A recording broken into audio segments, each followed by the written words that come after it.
Hey guys, I'm here with Matt Kramer, who is the lead designer of Sly Cooper, Thieves in Time. What's up, man? What's up?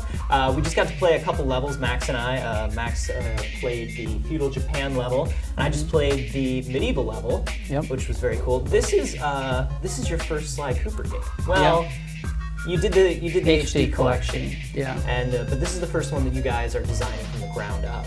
Yeah. So as the designer of this game, lead designer, what did you want to add? What did you want to keep? Yeah. You know? It's tough because, I mean, you're looking at a franchise that everybody loves.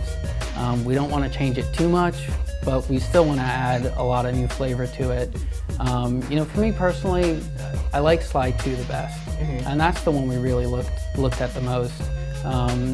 The way that the levels and the hubs work in this game are very similar to what you'd see in Sly 2. Okay. And in terms of gameplay mechanics, you know, we're seeing a lot of things with like the different costumes. Like right here, we've got an archer costume that allows you to kind of make your own rope bridges. What other kind of stuff are you bringing in to sort of freshen up the gameplay? So throughout the game, in each episode, you're going to get a unique costume with a unique ability. That unique ability is used throughout the story in that particular episode, but it's also used to go back to other episodes and unlock areas you couldn't get to before. Similar to like Metroid when you got the, you know, the super missiles and that light bulb goes off in your head and you're like, oh man, there's 2 million doors I can go open. You know, that's a really powerful moment for a player to get that new ability and then go back and unlock all those things. So throughout every episode, you're going to get those new costumes with those new abilities that you're going to use in the episode, but you're also going to have all those little light bulbs going off. It's going to be really fun and exciting for people.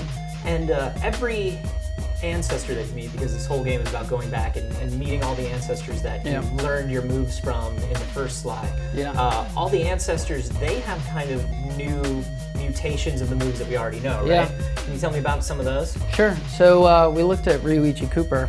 In the original games, you know, he teaches Sly the spire point jump. Right. But when you meet Ryuichi, he has a little trick up his sleeve and he has a better version of that spire move. So every time you get to play as him, you get to play as that, use that leaping dragon move to get around the level.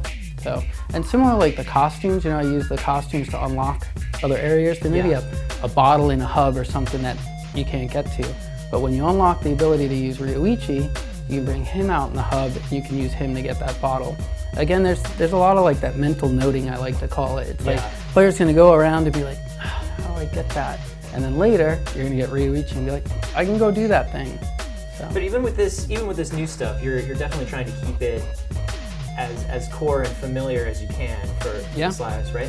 How much does Sucker Punch kind of look in, or do they? Do you just kind of go off? Well, I mean, we do go off. You know, they let us be creative, and working with Sony is absolutely fantastic because, you know, they really let us, you know, do what we want to do and be creative. But at some points, we do have to send builds to Sucker Punch. They get to play it, they write all the feedback, we get it back, read it, and go over it together. So it's been really a good collaboration. Very cool. And you guys were obviously big Sly fans then. Huge Sly fans. I mean, we went and bought the dev kit. You know, we were like a small studio. We bought the little dev kit and made this little demo, brought, you know, Sony over to present it. And we love it, and we're really, really glad to get it to this point. I mean, just to be here today showing this it's incredible. So that's interesting. Did you go to Sony and Sucker Punch? Did Sucker Punch come to you? How did this happen?